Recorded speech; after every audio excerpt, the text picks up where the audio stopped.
address and the restaurant name in Brooklyn later this afternoon.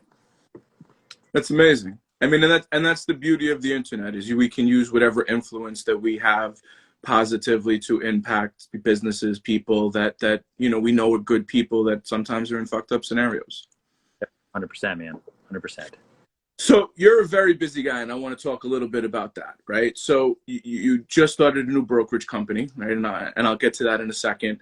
You have a TV show, you're an author, you're starting courses. Like, what do you do to reset? And like, did Corona at all change the way in which you process?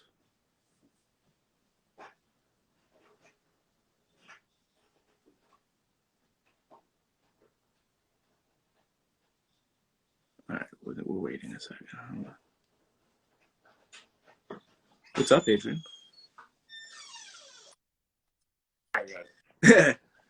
Sorry, I don't know what just happened. My screen just went dark and it said pause. Anyway, so again.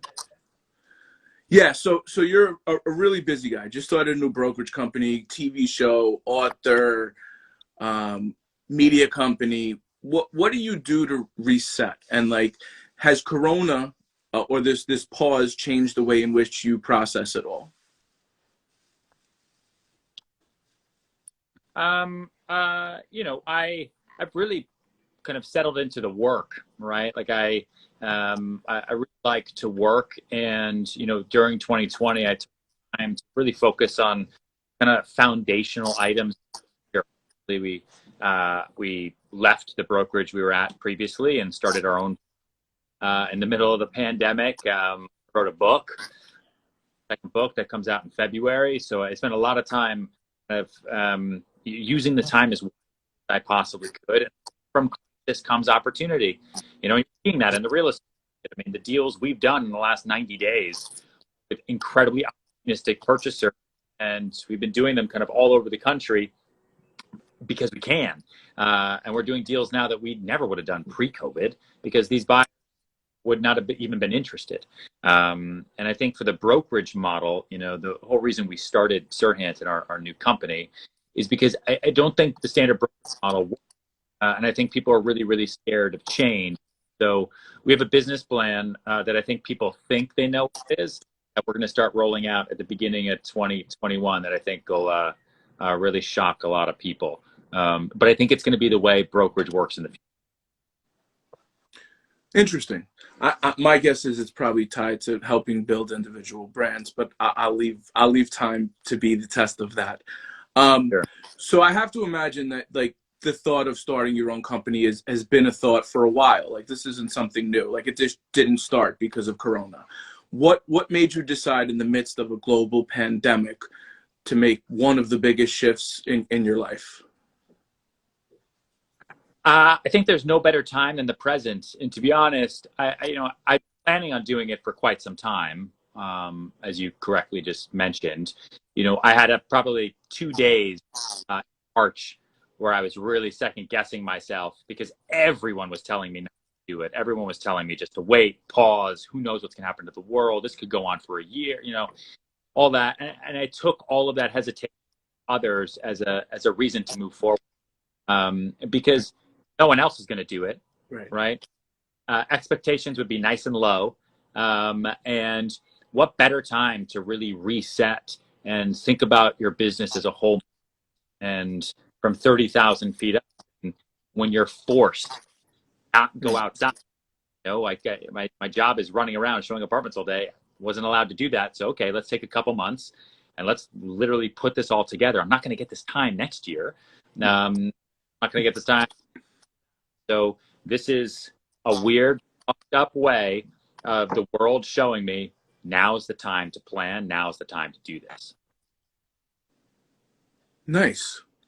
I mean, listen, I got to tell you, you've done very impressive things in the time you've been in the business. We've been in the business probably about the same period of time, and your success is incredible. So I know whatever you do going forward, you're going to continue to kill it. But I want to shift a little bit to food because that's what I create a lot of content with on TikTok.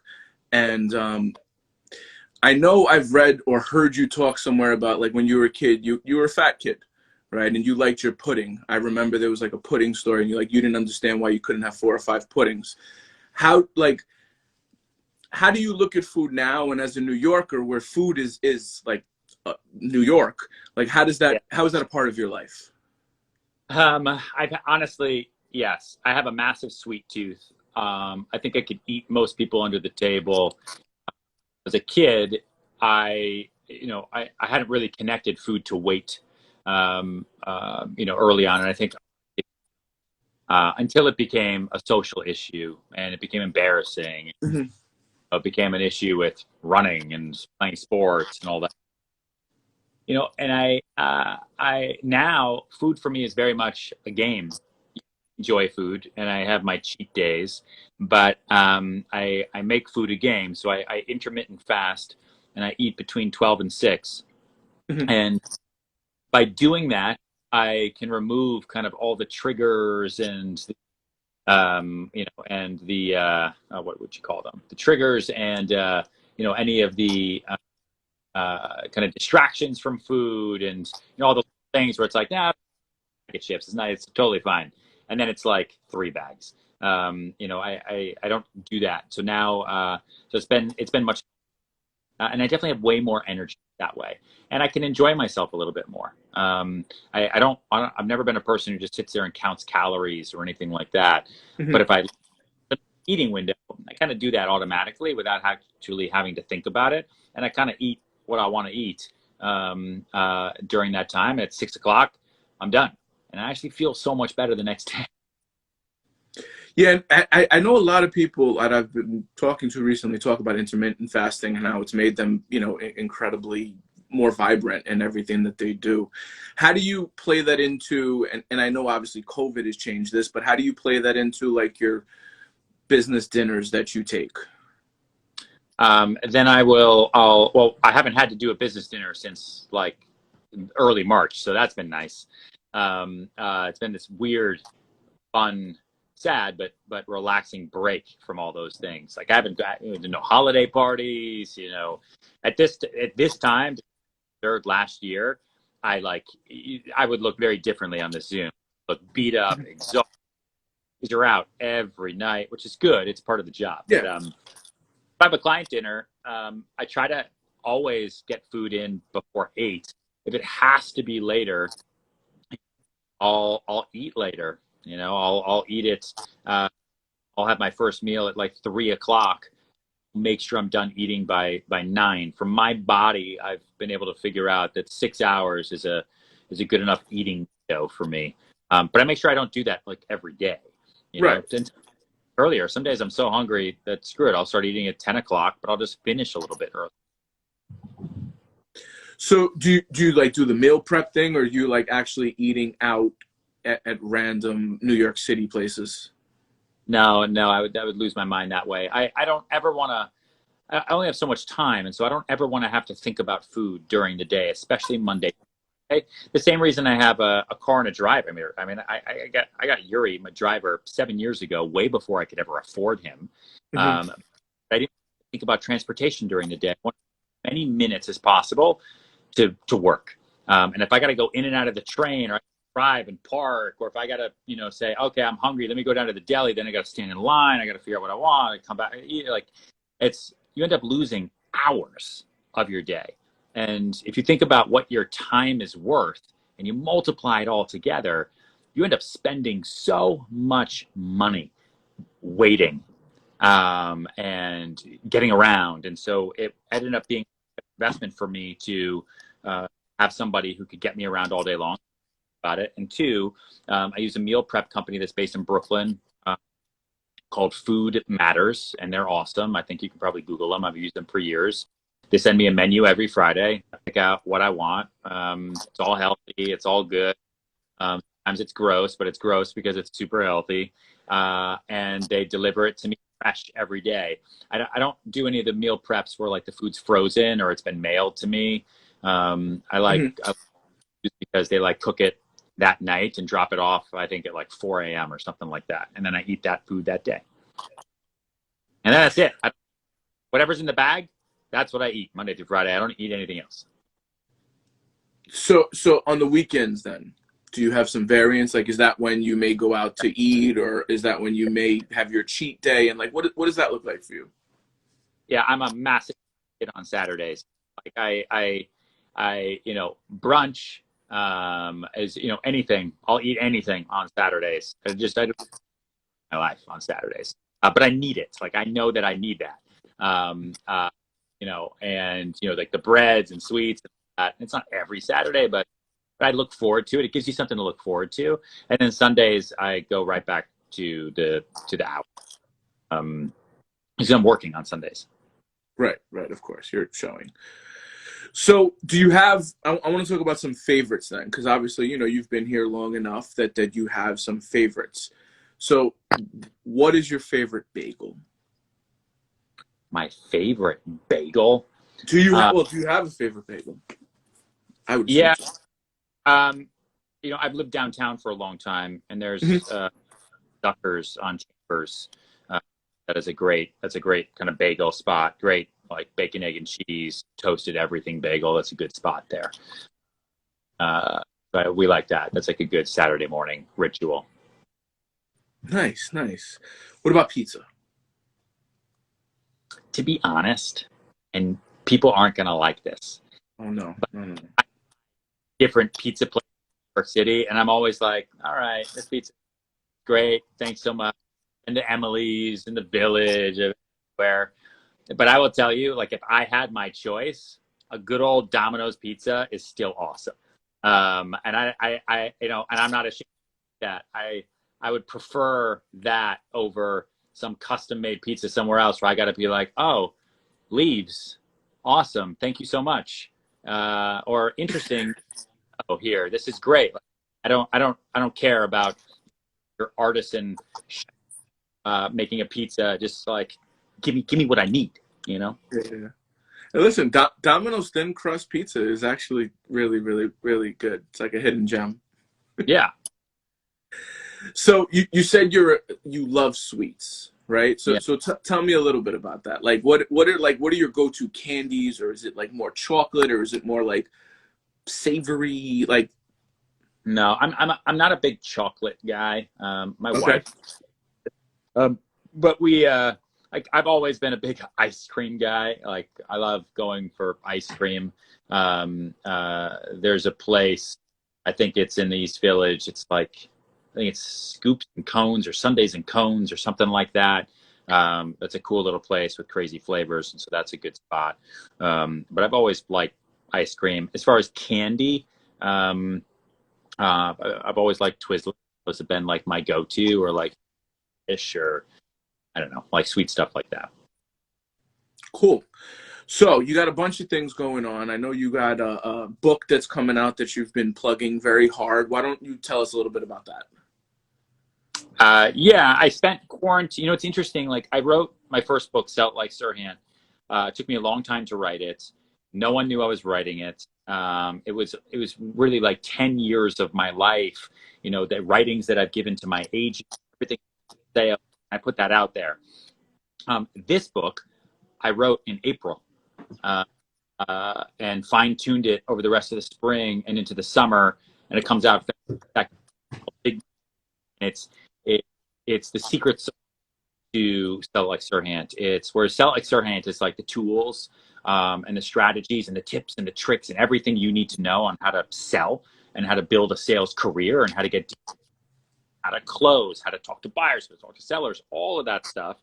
Um, uh, Big money energy is the glue that puts all of that together. It's my confidence blueprint uh, and manual, really, and everything that I know about how to go from that kid who just likes sweets and wants to stay inside and watch reruns of Saved by the Bell every day, um, uh, to guy who can walk down the street and confidently talk to strangers and pick up the phone and doesn't know and have a conversation with someone much smarter and much wealthier and get that person him, all integral to being a professional, being an adult, and definitely being a successful salesperson is what big money energy is all about.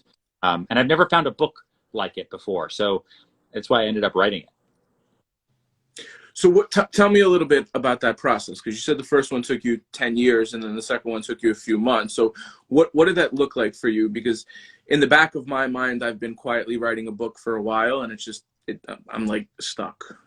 Yeah. You know, I would say I'm a pretty disciplined person, and I really appreciate structure. And so I don't really let things get in the way when I put my mind to something. It's not like Serhant was just, once we wrote it, it wrote itself pretty quickly. But it was, it was more of an amalgamation of everything that I'd done over 10 years and my life completely before that. This was a light bulb going off in my head when I realized in quarantine that so many of our course members, we do a big online sales course for Sell Like Serhant, and so many of the course members would write into me or would ask me, they'd say things like, "Okay, I got a pitch, but my palms are sweaty. What do I do?" Or I got to make this call, but I don't feel comfortable. I feel like they're going to know I'm young.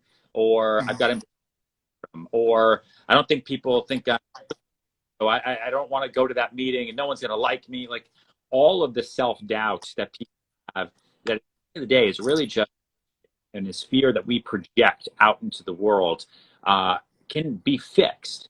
And I did it. And so I kind of just sat there next to my garage in New Hampshire, my parents' garage, in the snow, and just poured everything I knew into work.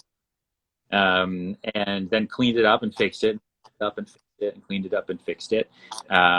Publisher is awesome at Hachette, so they really helped me structure thoughts. They did the same thing in Self, because sometimes my thoughts all go this way, and they're like, okay, great, but we need to take this and put it here, so that there's a line. But it moved pretty smoothly, and I think it's I think it's going to help a lot of people. I hope it does, because I poured my life into. That's dope. So I want to shift a little to the media company. So I know Serhant Media Company is something that you've put a lot into. Adrian is a good friend and a huge part of the reason that we're sitting here today. So thank you, Adrian.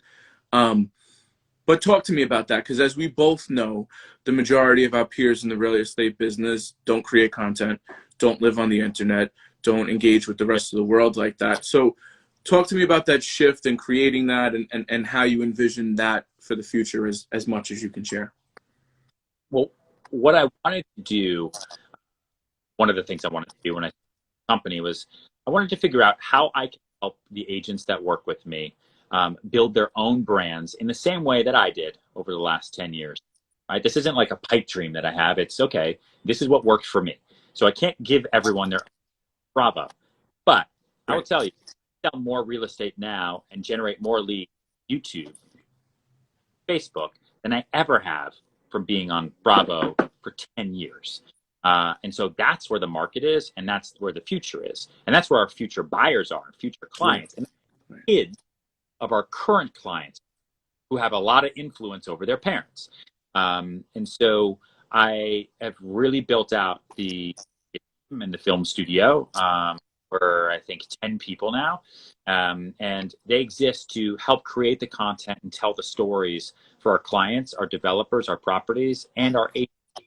And one of the big initiatives has been with YouTube, creating a real estate network called Listed, where we are producing individual shows or with their passion projects, what they're good at. So we've had 2 shows come out so far, and they're retaining their view count against subscriber base is like 100%, which I think that's amazing. Yeah, growing. It's small, it's growing. Our next show is Mansions. That stars one of the agents here. Loves food. I think Jason Eats, I think, is his show where he loves food, but he loves real estate. So we made a show for him. Goes into beautiful listings, but features the kitchen, and then he cooks a meal. So it's a cooking show, but tries to replicate a meal from a local restaurant, and we have that come in and taste test it. And so it's funny, informational. It's interesting. So that one it premieres when? December 28th? Premieres December. And so we do a lot of things like that. But listen, if you're not producing content, if you're not selling through video, then like you'll be okay for a short period of time. But Right. you're eventually going to be the person who didn't think the internet was going to be a thing in 1990. So you want to take advantage of, of that passive audience building as much as you can. Like people reach out to me all the time because someone has taken one of our property tours on YouTube and has forwarded it to somebody who forwarded it to somebody else who forwarded it to that person who reaches out to me. So it's not just the people that are in your audience. It's the ability to save, screenshot, forward, text to people. You can't do that on Bravo. You know, $1 million listing, what's someone going to do? They're going to take a photo of their TV. Like it's much different. And all the listings and properties we do on $1 million listing, and they sell for the most part. And so kind of the life deal is over by the time the show airs, like a year after we film it. We get a new listing now. The studios team can put together a kick-ass property tour tomorrow, and we can go to market with everything in 2 days. Massive audience that I couldn't hit otherwise. So it's really become incredibly, incredibly important. So is this your hedge against like the automation of the real estate business? Because as we know, there's a lot of segments that very well could be turned into an algorithm. Yeah, I think, and I say this all the time, like until a house figures out how to sell itself to another house, and maybe Bezos and Musk are working on that. I don't know. There will always be a need for real estate agents because relationships, like the real estate is just the widget. I broker buyers and sellers together, right? It's relationships, it's the emotions, it's the wants, the needs, desires. And so I honestly find with more automation, more data, it's more overwhelming and tougher to understand what decisions clients should make. So they need us more and more. And so I appreciate it, right? I use the data against the data all the time to my benefit. And that's what I teach our agents to do. And that's what I teach people to do, of course. So the media angle is how do you build a brand? Like all the tools, platforms are right here for you, right here. And if you're not making use of them, I'll help you make use of them. And so that's what we've been doing. And I've been a legal real estate brokerage for 83 days. We've been doing it. Congratulations. Yeah. So, 83 days. Yeah. I'm sorry, go ahead. Oh, no, you cut off. I said we're getting old now. We're a good old 83 days. Yeah, no, listen, I mean, you got to start somewhere. And honestly, this has probably been brewing in your brain for years. So you've been playing this out for many, many seasons at this point. So to wrap, because I know you're busy. So you got TV, you got the media company, you got your new brokerage, you got books, you got courses. What's next? Like, because you don't seem like the type that's going to stop anytime soon. Like, you're not going to be in 2 years, be like, all right, I'm done. I'm going home. I'm going to live in the woods. No. The real estate company is everything for me. So that as we grow that and build it and really clue people into what we're actually doing versus what they think we're doing, you'll see it's a lot of work. That's what's next. I'll always write more books because I can't really stop. $1 Million Listing season 9, I think, comes out in March or April or something like that. There's other shows we're working on too, but just more, man, more, right? As much as you can. I don't want to leave anything on the table, right? Do it all. So if you could leave people with advice for 2021 or beyond, or just in general, like what would you tell people? I would say if 2020 has taught us anything going into 2021, it's that you got to get comfortable with being uncomfortable. You got to go outside that comfort bubble, outside that comfort zone. And I think you should really spend the next week and write down everything about yourself you want to change going into 2021, and then just fucking do it and make that determination and just do it, because before you know it, we're all going to be over. right? And it'll be too late at that point. I mean, it's never too late, but like at some point it does get too late. Stop procrastinating, stop waiting, just start, just do it. The worst thing that can happen is that you'll start, you know? That is true. That is true. Well, listen, I truly appreciate you taking the time. Have a Merry Christmas. Have a Happy New Year's. Be safe. And, you know, once this is all over, let's get up and shake hands and meet. All right. Sounds good, man. Have a good holiday. Peace. You too. Yeah. Later. That was dope. Dope conversation. We have another, I don't know if he's in queue right now. Hang on one second. We have another live right now with, go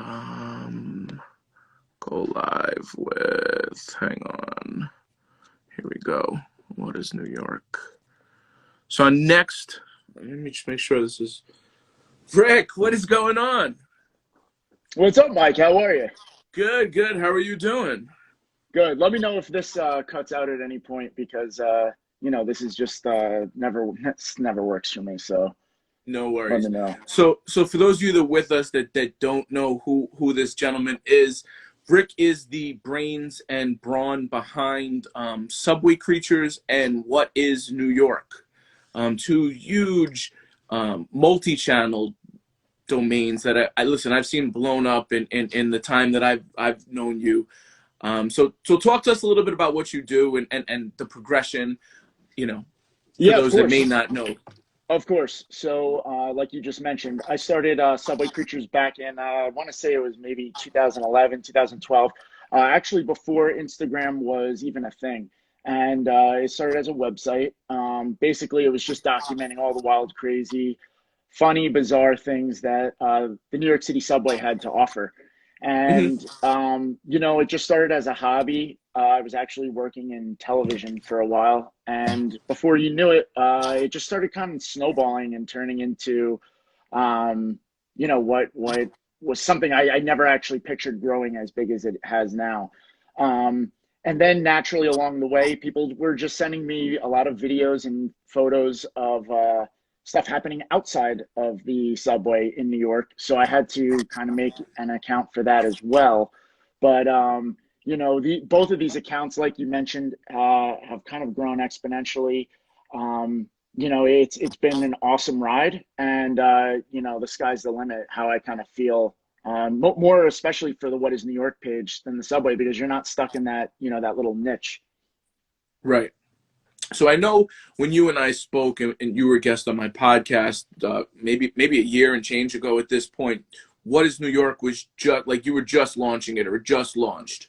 So talk to me about like how What is New York, what is similar to what you may have seen with Subway Creatures. Right. So, like I had just mentioned, you know, the page, it just naturally took form, naturally took off, and the content was speaking for itself, and that was the way it was with Subway Creatures as well. You know, the content was we as New Yorkers, we've all seen it.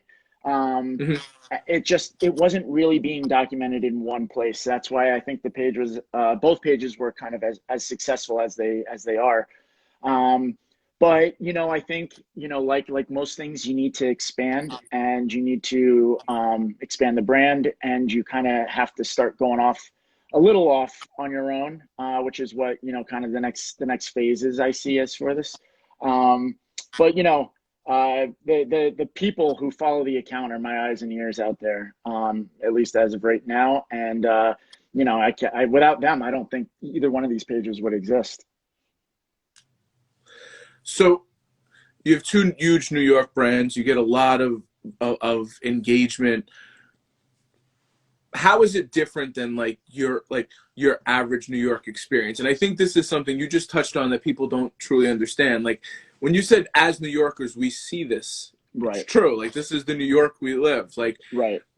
Because you're not originally from New York, correct? Right, correct. I'm actually only about 15 minutes outside New York City in New Jersey, is where I was born and raised.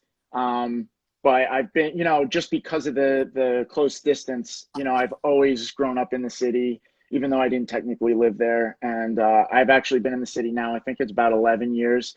And, you know, I think to your point, as New Yorkers, you know, we see all these crazy things that, you know, and you tell a lot of these stories to friends and family who may not be from the area, and they either don't believe you, they may think you're exaggerating. And that's actually why these pages, I started them, because I was sending, you know, friends and family so many pictures and videos of stuff. And they were like, is this just a regular day for you? And I was like, to be honest, that's, you know, a lot of these characters that show up on the page, people know them. They're actually regulars in the city. Yeah. People know the people in Union Square who are constantly, whether it's performance art or, you know, just the people who are always around as those kind of regulars. You know, they've become, you know, the people who everyone recognize. You know, on a summer day going to Union Square, you're going to see a lot of these people. But, you know, I think it's also important to touch upon those may not necessarily be, quote unquote, the real New Yorkers. You know, I get that a lot. And I think that that's why it's also important for the page to document a lot of the stuff that, you know, us New Yorkers encounter on a regular basis. And by that, I mean, you know, it's one thing to show the performance artist side of things, but it's also, you know, the situational things. For instance, I think a great example is we just had that really bad snowstorm recently. As New Yorkers, I think we can all compare to how much it sucks when it snows in the city, because, you know, normally it doesn't accumulate, but when it does, it makes our situation really shitty, especially walking around. We run into these slush puddles on every corner. And I think it was pretty funny. I did post something the other day about the slush puddles. And there were a lot of people who didn't understand because, you know, they may not be from New York. And the one thing I don't like doing is I don't like gatekeeping. I don't like, you know, telling people that, you know, you just don't get it. If you're a New Yorker, that's the only way. I don't like doing that because the whole point of the page is kind of for people to experience what we're experiencing also. So, you know, there were a lot of people that were, you know, commenting, why am I staring at a puddle in New York?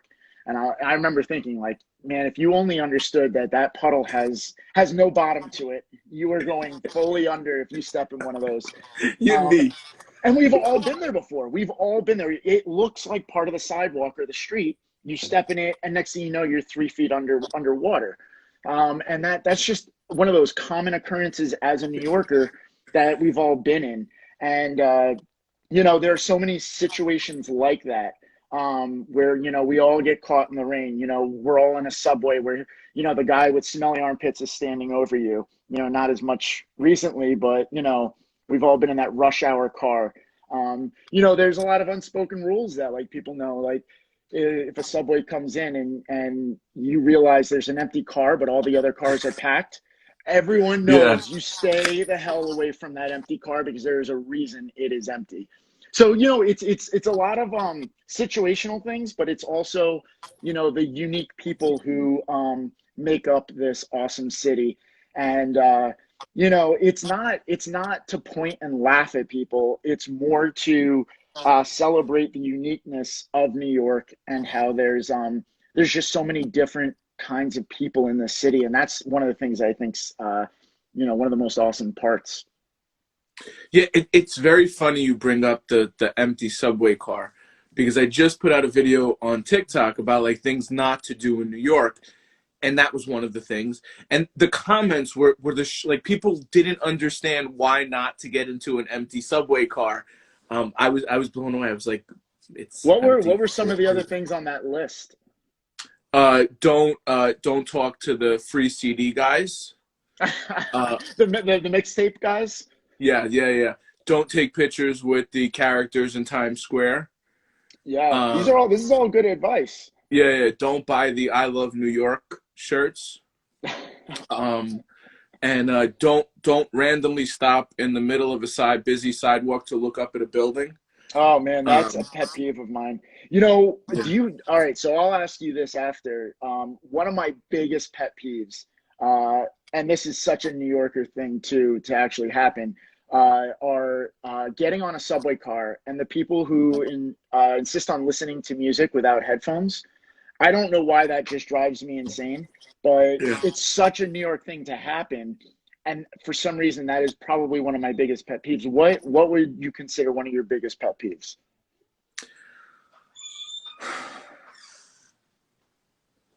I don't know, because you said Subway, and I'm like, fuck, I haven't Well, been on the I guess it Subway doesn't really even since have to. March. It doesn't even have to be in the subway. But Um, like you know what brought this up is you mentioned people stopping on the sidewalk. yeah, yeah, yeah. When us New Yorkers have places to be, and a lot of us are speed walkers, and that also, you avoid Times Square altogether just for that reason alone. Oh, But 100%. right, right. So So, what would you consider your biggest pet peeve? so when I'm driving, um, it's very close to like taxi drivers and like obnoxious bike riders. Yeah. Like that just So one thing I learned through my page is yeah. um the bikers in New York City are so like that is such a split down the middle of people who are all for biking through the city and the people who can't stand the bikers. And I just stand in the middle and I just like to post things about it and then just let everyone, Yeah. fight in the Yeah. comment section. I'll tell you, man, my comment section is probably one of the most toxic, at the same time beautiful places, because some of the comments are so funny, some of them are so toxic, but it's just the best to watch throwing up a post and watching things unfold is one of my favorite things to do. Yeah. No, I hear you. I hear you. But it's crazy to me. Like I see every time I'm driving, right? I see at least 3 to 5 bikers that like almost died, not because of the driver's fault, but because of like shit they're doing, and I'm like, Yeah, well, that's the thing. I mean, you got to be, as a biker. I haven't. I'm not a huge biker. I'm obviously a subway guy, but um, sometimes I totally understand why people are biking. But there's so much to look out for, not only people but cars, traffic. So it's obviously so dangerous. Riding. I know that they talk about opening up a lot of bike lanes in the city, and they need to open up more. But I give people a lot of credit. I'll tell you what's the next level are the messenger bikers, the guys who are yeah, delivering stuff. I mean, it's like that Kevin Bacon movie. I don't know if you've ever seen it, where he's a bike messenger, but these guys are for real and, like, to be honest, a lot of the time reckless, just weaving in and out of traffic. But that's next level. That's not yeah. city bike. Those are two completely different things. Yeah. It's different because like I've spent a little time in Amsterdam, and like the bike culture there is just as prevalent, bike lane wise, like length of bike lanes. But you see a big difference. It's like the people there follow the rules. Like the bikers are very much like where they need to be, how they need to be. But being New Yorkers, it's obvious. We struggle with the rules a little bit. Yeah, and no one's going to tell New Yorkers what to do. I mean, they can try, but we're not very good listeners. So I know you talked about being a big subway rider. Since Corona has started, have you still been taking the subway, or have you like changed the way in which you commute? No, I've been taking the subway. Obviously you have to mask up, so that's not an issue. I did see an article, and granted, I don't know what the actual proof is behind all of this, but I did see something about the subways being one of the safest places to actually ride. I don't know what the science is behind that. I don't know Yeah, how that works, but they did say it's very unlikely to actually catch COVID on the subways. I know the subway, and trust me, I can speak from experience just from, the content that I put out with the Subway Creatures account. It's struggling down there. Ridership is obviously down. But the good part, at least for me, is that the content is still there. The people are still documenting what's happening down there, and somehow there's still always going to be content down there. I'll tell you, in the beginning of quarantine, that was really tough. People would always tell me, the Subway Creatures account is so great. You'll always have content no matter what, as long as people are riding the subway. all of a sudden, bam, quarantine hits. No one's even allowed to be in the subway unless you're an essential worker. I know that that was the case for at least a couple months.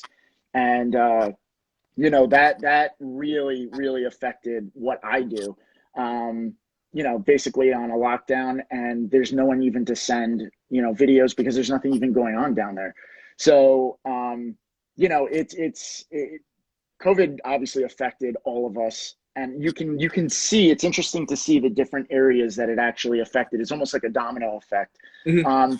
That being said, things are not back to normal down there, as you can imagine. In fact, the MTA is really struggling right now. I think that they're looking for, a lot of funding, a lot of help, because, ridership is down, and people are finding alternative ways to get around. A lot of people are working from home now. I know so many people who don't even have to commute into the city anymore. They don't have to commute to work. They can just, set up a laptop in their apartment and they're good to go. Yeah, I mean, I've been to my office maybe 6 times in the last 6 months, like, and it's Well, you know randomly. what? You're kind of a good example, because obviously we saw this kind of this big exodus from the city Hmm. fairly recently. It probably, what was it, towards the end of the summer, right? And I don't know how many vacant apartments they're saying are in the city now, but for what you do, I mean, real estate's got to be really tough, right? Yes and no. So, like, the real estate world has changed significant, as a lot of other things have, because of technology. So we thankfully we're always a little bit tech forward in creating content and creating videos and so on and so forth. So we had video tours of every unit we represented before, like, quarantine started. So very much what we were able to do is still work without having to work. The other thing that's been nice is showings. You don't have to show as much in order to do the same transactions, because in being able to send, that video, if you're in the market for an apartment, right, and you're looking at videos, and the videos are done well, they're not like shitty images that are stretched and manipulated, right? Like, okay, well, this will work for me. That this bedroom's, or this living room, or this won't work because this kitchen is too small, or so on and so forth. So it's helped us to honestly do less work, and year over year we're actually up, probably a little bit. And a lot of it also has to do personally with, like, restructuring. I brought my wife on board a little over a year ago, and she runs the whole operational side of the business, and that's freed up time to just do other things and create. I've spent more time on TikTok than Instagram, honestly, but it's a changing world. And I think, right before I was talking with you, I was talking with Ryan Serhant, who just started his own brokerage company, and it's essentially very much going to be around building brands for their agents rather than supporting the brokerage company's brand. And I think we're going to see a lot of changes over the next 5 to 10 years in the way in which the business operates. But I think that's every business. Like, I think Yeah. every business is going to see that. Yeah, I think there's a huge adapting phase that, people are doing. And, I think more specifically as New Yorkers, I think we're really good with that. I don't think anyone's seen anything to this level, but I think that we're really good at adapting to situations. And, that's one thing that I think is, kind of a light at the end of the tunnel, in a way. Listen, I think in the bigger picture, like, I think we're losing by the time this is done, we'll have lost somewhere between 500,000 and 1 million New Yorkers, right? So we'll go from like 8.6 million to 7.6 to 8.1, somewhere in that range, right? And I think the residual effect is going to be 5 to 10 years. 5 years if the economy is very, like, rebounds quicker. 10 years if things take a little longer. Because what I'm seeing is I'm not seeing people hired. Like, jobs aren't coming here. Right. There's certain industries where jobs are hiring. Law is definitely one of them, or nursing and medical field is one of them. But, like, finance jobs, people, these big companies are, instead of hiring a kid out of college at $80,000 a year, they're giving that same kid $60,000 a year to stay in Kansas, Right. which is great for the kid. Don't get me wrong, but now that money doesn't come into New York, and that person doesn't, live here and help the economy. So I think Right. what New York's going to need, I think we're really going to need to see like a real tech revolution. Like if we know New York is not incredibly tech forward. We're just we got time indicators in the subway just now, and that's been going on in London for about a decade and a half. Yeah. So I think that will be the next thing, because I think retail is going to get screwed, and you'll see tech companies come in and really change the landscape of that business and of what New York looks like, because I think Right. that's where we're going. Yeah, and I honestly, I hope, we all hope that that happens sooner than later. But, one thing that I just wanted to really quickly point out, Yeah. for anyone who might have jumped into this live, who follows me, just to say what you're doing basically a marathon today, right? And it's Yeah. basically to raise money.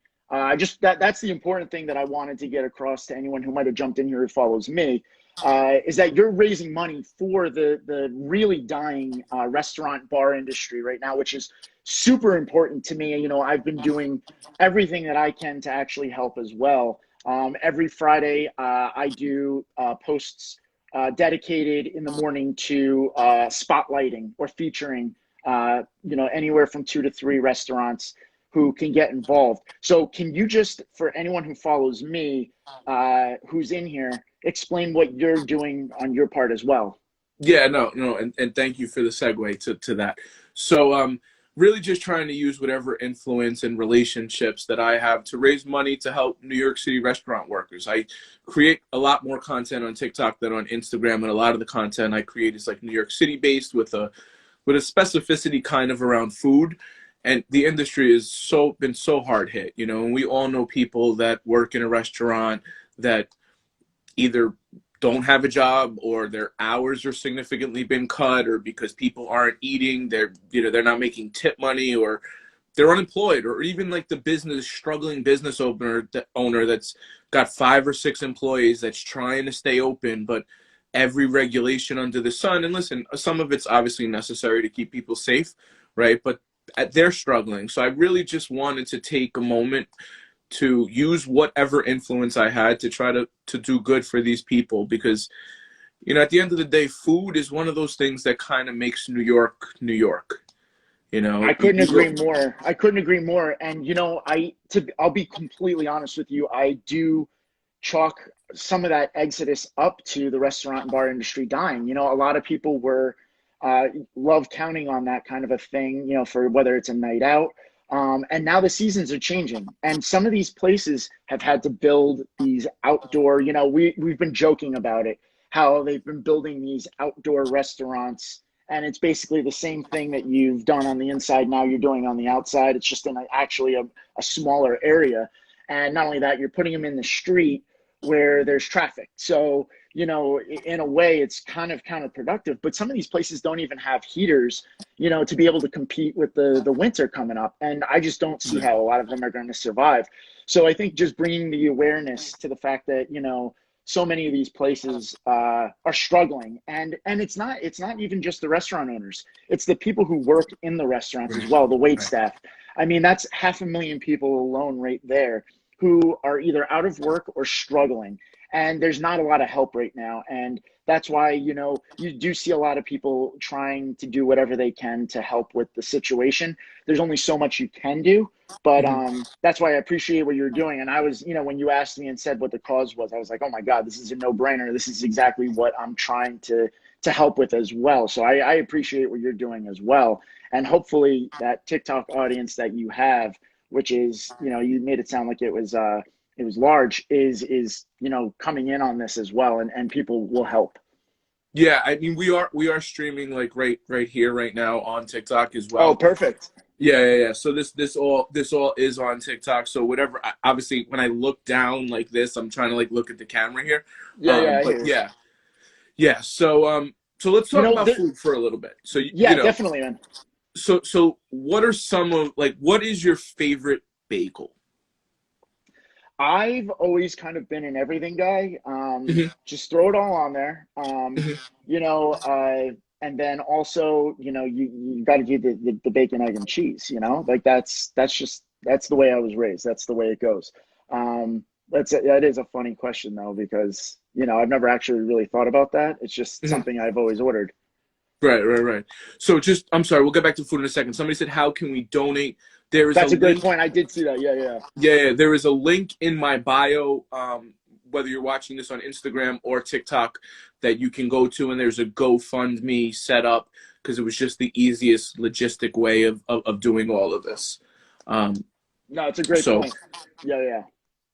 so do you have a favorite bagel place like that you go to? Like, will you? Well, so I live up in Harlem, and we Mhm, have a place down the street called Bo's Bagel, which usually has, with or without COVID, there's a line down the street for this place. Um, mhm, you know, Possibly also because it's the only bagel place in the area, but it's really good. It deserves a line. But it's if it weren't for that, um, I try to find the mom and pop places. Those are really where you can get like the best. I stay away from the chains. yeah, You want to find that the homegrowns, because New York arguably has the best bagels. So so many people. I have family who live down in Florida, and they always talk about how it can't compare. right. Well, it's the water. That's And really where the that's what big problem everyone is. says, and that goes for the pizza as well. Right. Everyone Yeah. talks Yeah. about the water. Right. So when I was younger, I worked in a pizzeria. So like that's like one of the key ingredients, obviously, in making the dough, which is then your flavor base. Obviously, with pizza, it's also access to like the right sauces and cheeses and so on, and things are different in New York just because of the size of this versus other places in the country. So perfect segue to pizza. What is like your go-to pizza order when you go into the pizzeria? I'm a big margarita guy, and I know I'll catch a lot of shit for that. I love if I could find a good margarita pie, I'll absolutely go for it. Um, as far as a place, honestly, there's not one I can really zero in on. I mean, obviously New York, there's a pizza place on every corner, and that's not to say that they're all amazing. You stay away from the dollar pizzas or whatever those are, the 99-cent pizzas. But there's just so many good places. It wouldn't even be fair to say that there's just one. But if I could find a good margarita slice, I'm all about it. Dope. So is there any like other like Rick specific, like I have to have this kind of thing, like that you eat all the time? Um, well, actually, pizza would be the one thing that I can eat. Honestly, I can eat cold pizza in the morning. I Yeah. actually, weirdly to say, I can definitely eat cold pizza anytime. That I actually love it. However, I'm also a big sushi guy. If I could find good sushi in the city, I love that as well. But to your point, um, the city, one of the best parts and my favorite parts about the city is the fact that you can get so many different kinds of food anywhere, and it's basically at the tip of your fingers. So that's why it's so important to kind of save this industry, because you're just watching all of your favorite places just go out of business, and the list of all the places that you frequent, it's just you're crossing them off one at a time, and it's really sad because not only do they have good food, there's so many memories that you have. Like, oh, there was this place I would go to at 3 o'clock in the morning when the bars let out. There's places where you just have memories of like family that visited, where, oh, I remember when me and my brother went to this one place and it's no longer open. There's kind of that sentimental side that's tied to a lot of these places that are just going out, and it's just really sad. And if there's anything that we can do, you want to try and do as much as you can to help them. Yeah, absolutely. So I mean, what we can do while we're here is tell me about some of your favorite places, because at least we can shout those out so the people that aren't here watching may take a note and go order or Seamless or something. Right. So what are Yeah. some of your? Some of my favorite, and to be honest, some of them I don't actually know how bad they're struggling, and you just have to assume a lot of them are. Right. No, Um, everybody is. yeah, I mean, again, I'm a big pizza fan. You have Joe's down in the Village, which I've always been a big fan of. It depends on. There's oh man, what is the name? There's a say. I love Peruvian food. There's definitely a place on the Upper West Side. I'm trying to remember the name right now. But that place is amazing as well. Um, any mom pop places are always amazing to me.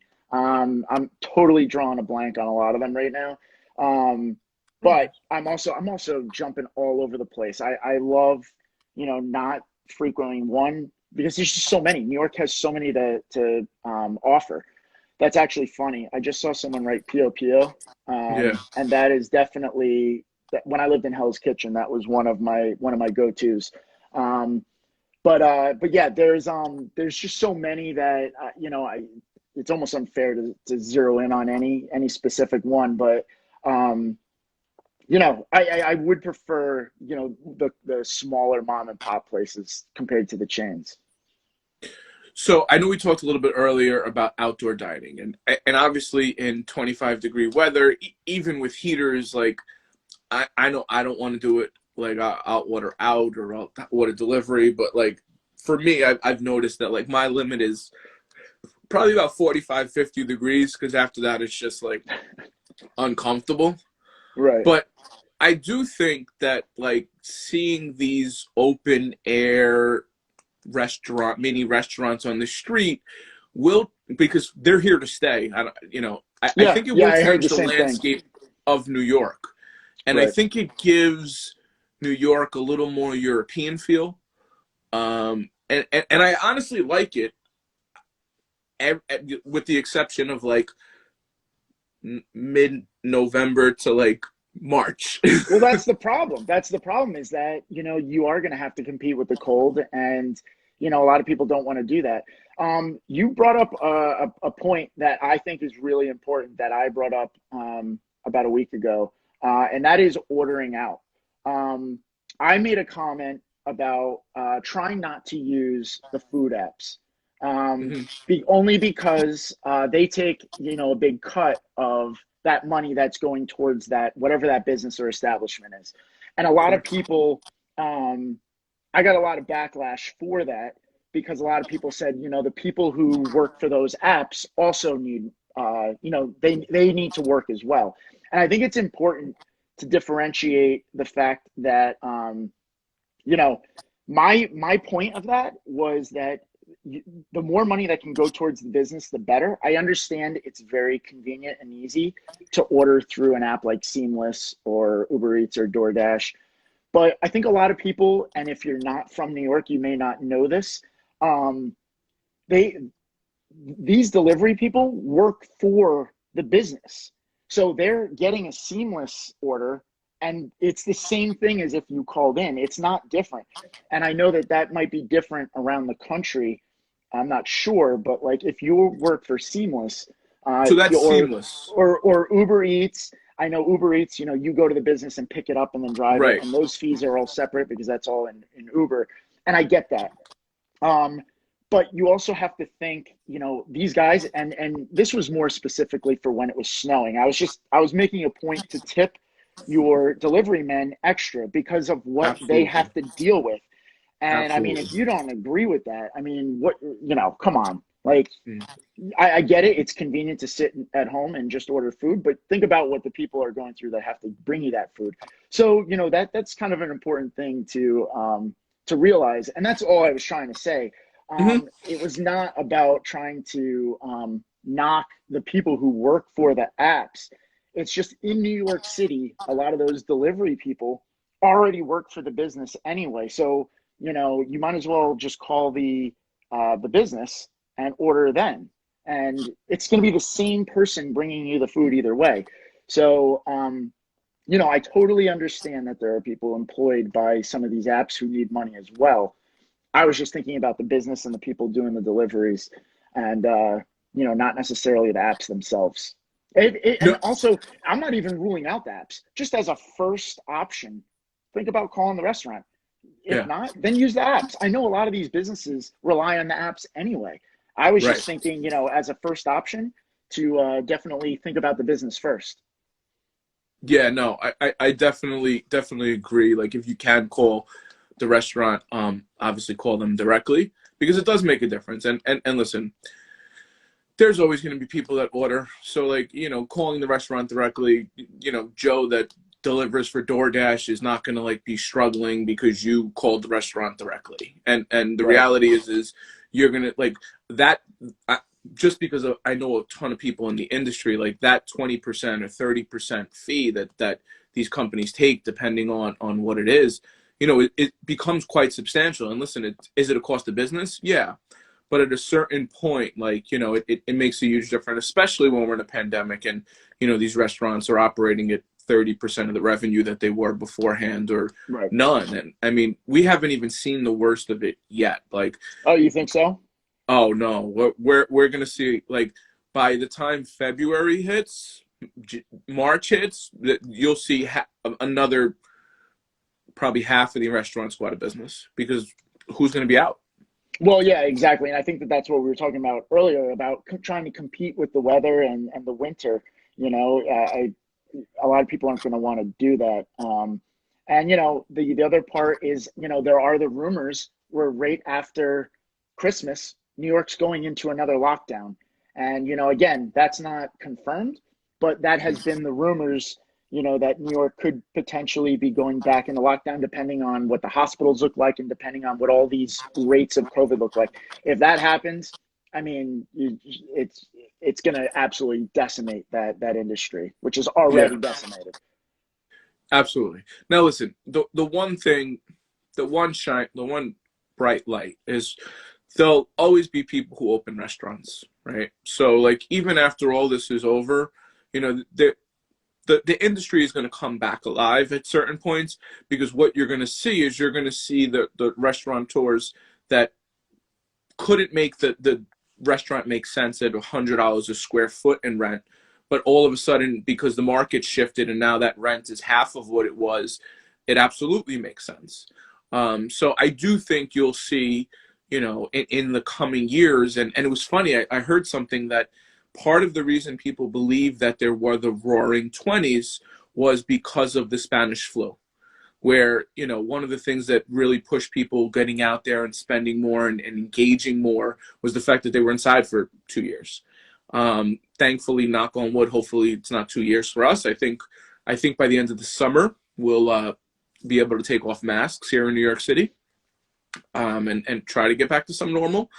But it's going to be a long period of time before you start to see that life that you saw again across the city. There are pockets, surprisingly, that are still as vibrant, if not more vibrant, than it was before. But I think a lot of it, like you said earlier, ties to the restaurants being open. Like I've seen a lot in the boroughs, in Astoria, in Park Mm-hmm. Slope, that are just as crazy as it was pre-corona. But I also saw a lot of people like, well, I don't need to pay Manhattan rent if I don't need to be this close to the office. Right. If all these restaurants aren't open, I'll go to the boroughs. Right. So I've seen that happen. But I do think, in the big picture, jobs will come back. It's going to be a longer, struggle. But, we'll find new restaurants that we fall in love with, hopefully.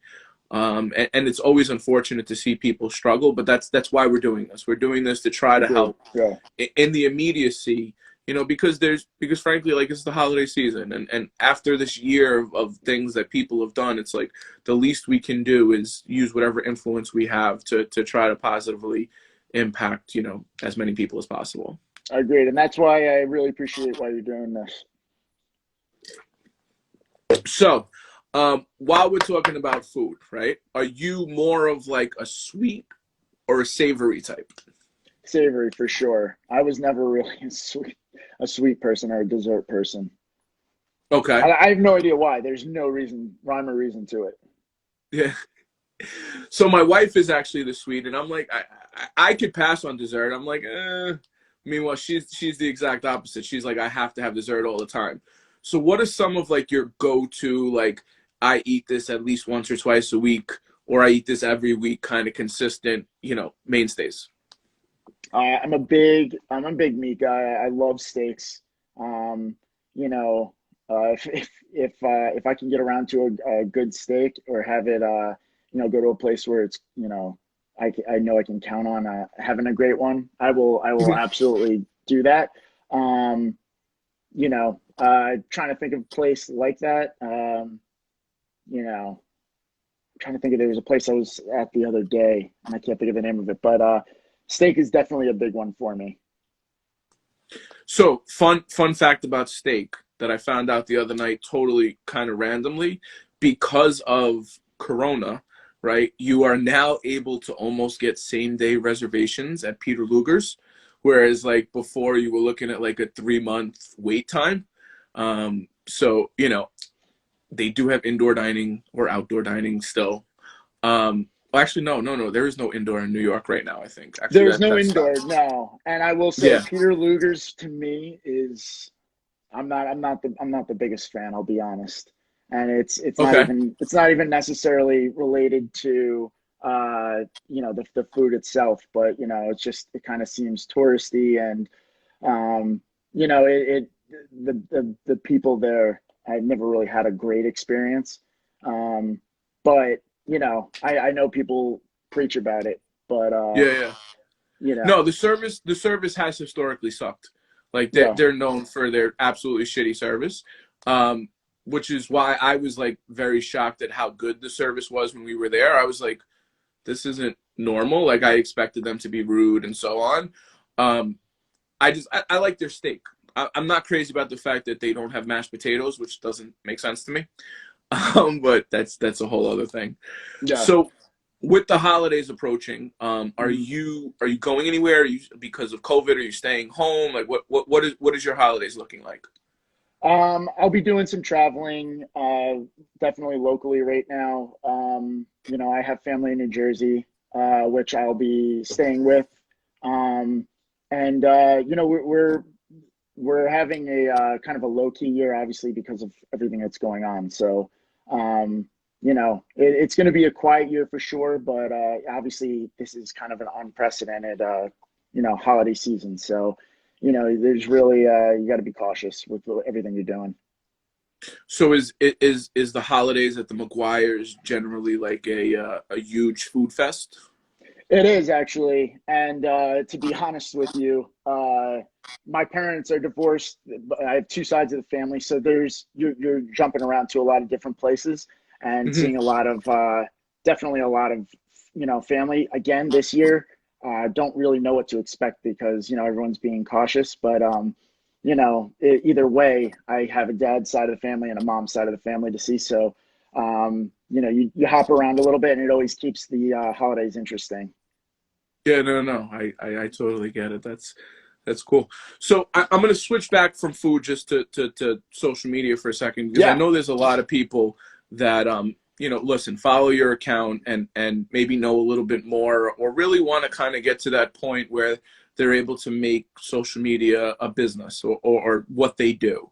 right. So I know when we first met, like you were just at that point of like just doing social. So like talk to us a little bit about like what that looks like and what that's been like and obviously how things have changed because of Corona or so on. Yeah, so as I mentioned before, the Subway Creatures account, has really. There was one point where I was doing pop-up shows with a lot of musicians and artists.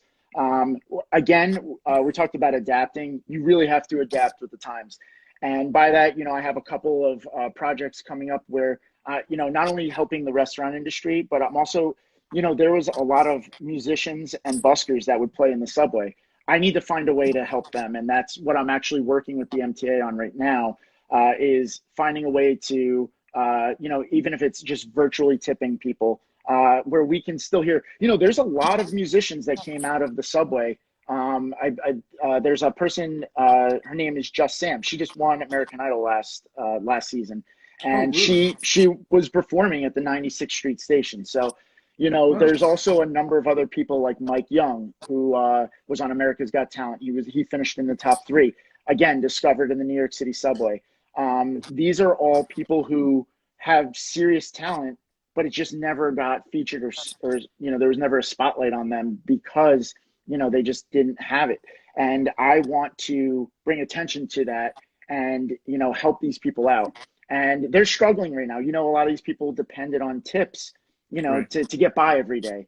And they can't even do that right now because you can't even safely perform in the subway. And, unfortunately, they kind of boot you if you're down there and if you're not wearing masks. So there's a lot of restrictions that a lot of these musicians and buskers are up against.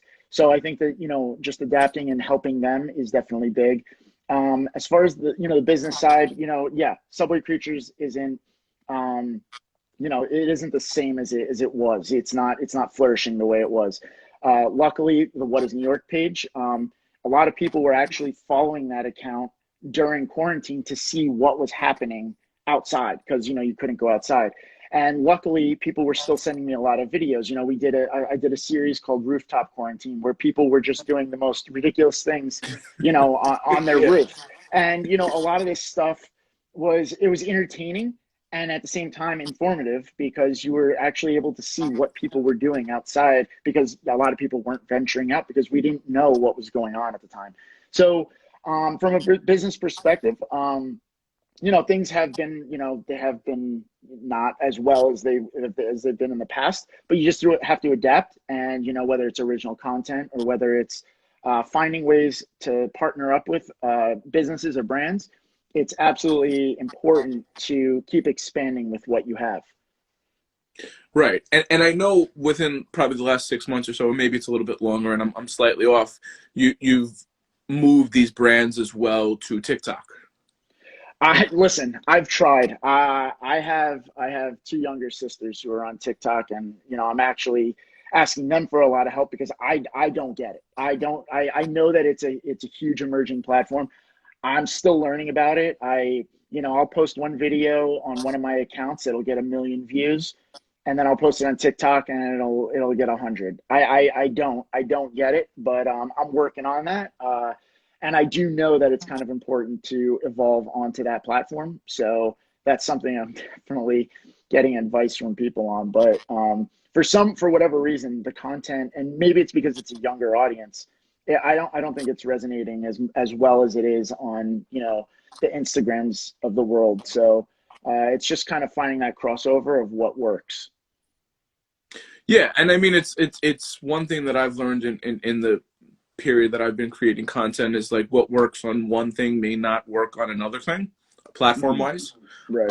Like what you put on Facebook, if you're even on Facebook, or was not what would work on Instagram, which is not would work on LinkedIn or podcast or whatever else it may be. I love TikTok. And the only reason I say that is because I find TikTok to be the one place where people are the closest version of their real selves. Like I see vulnerability like I've never seen. Like you see people share stuff that they would never share. And I think it's just the progression of where we're going. And I always try to think of it or explain it. Like I think TikTok is doing for video what Instagram did for pictures. Okay. And I can see it's, that. And I know a lot of people who are swearing by TikTok, actually, Dre, who I think is coming on this a little bit later, is a good friend of mine, and he swears by it, and he loves it, and it's really been working for him. I have another friend, Devin Rodriguez, who draws pictures of people on the subway, and that guy blew up on TikTok, and he actually got listed as like one of the top 10 biggest TikTokers of the year. Depending on the content, it absolutely works for some people, and whereas some it's not. But it's the vulnerability side of things. It definitely seems like it works for some people, and for those people I just mentioned, I'm super impressed with how they've been able to expand on that brand. Yeah, no, I mean, I think it's super interesting. It's like if I look at like the time that I've spent into Instagram versus the time I've spent on TikTok versus, following, it's insane. Like I've spent, I don't know, 6 or 7 years on Instagram to get to where I'm at. Whereas, TikTok, I've been on TikTok for a year and, we have 175,000 followers. And it's crazy. Like, it goes back to what you were talking about with brands earlier. It's just opens doors. You know, I just was at City Field. I'm going to do some, you know, more collab work with the Mets. We're doing some stuff with Airbnb. So it's like, I don't know. It's just, it's the future of it. And it's not just TikTok. It's like what we're doing now is the future of what the world is and how we're going to communicate it. And yes, after COVID, we'll get back to having a drink at a bar. But the ability to have these conversations like this and connect with people and use our influence, I think is going to continue to forever evolve. Agreed. Yeah, well said. Definitely, and that's why, you know, a lot of these platforms, like you said, are super important to, and that's why I'm trying to get over to that and learn more about it, because, you know, like you said, it is the future. Yeah. So, last before we go, right? What is in the plans now? So I know we talked and you started to tell me about what is New York a year and a half ago. So like, what's cooking next? So the next thing, obviously, things are slowed because of everything that's going on. You're very restricted to what you can do, where you can film, what you can shoot. But the goal is to expand the What is New York page, getting into more of the specifics of New York, meaning the food restaurant industry, the sports of New York, you know, just basically evolving it into this, you know, different genres of New York, and really trying to, you know, hopefully the goal is to be able to hire, you know, a lot of people think that you know, I have a whole team of people. I mean, both those pages are just run by me. I want to be able to have a team of people. I want to be able to, you know, go out, shoot a lot of original content. So that's basically where I'm trying to work myself up to. And the next goal is to get to that point. Nice. Well, listen, I'll send a DM and we'll get you a tour of Citi Field. It's fucking incredible, and the Mets social media people are amazing. I gotta tell you. So. Oh, I love that. Yeah, for sure. Yeah, definitely. So before we go, what are your you know, listen, we all set New Year's resolutions, but like, what are you excited for? What are you looking forward to in 2021? Well, I know it's cliche to say, but I'm just really excited for 2020 to be over, man. It was a really shitty year. But I'm looking forward to seeing how the city rebounds. I think it's going to happen. I don't think it's going to be overnight. I'm curious to see what this new norm is going to be. But I'm really anxious to see how it's going to rebound and what that's going to look like.